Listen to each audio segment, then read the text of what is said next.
تقریبا 3 غنټې سفر مو کوم ما په ناسته باندې وده شو او ورم ټایټ د کښتۍ ډېر اړخېږي ماما ورم ټایټ دی کته به ولوېږي پاسېږه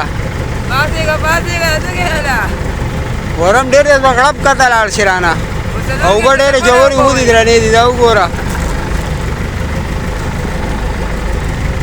ځان ټایټ کا بس را رسېدو والا یو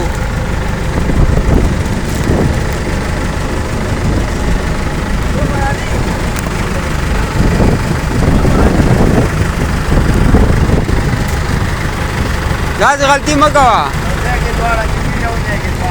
تا ته وایم چې موسم برابر وي چې په ناسته ودی څه مسله نشته خو په داسې ورم کې به په ناسته نه وده کېږي کښتۍ ځای ته خوځېږي که نه په داسې ورم کې ته غورځېږي په داسې ورم کې به چېرته په ناسته نه وده کېږي په داسې ورم کې به په ناسته نه وده کېږي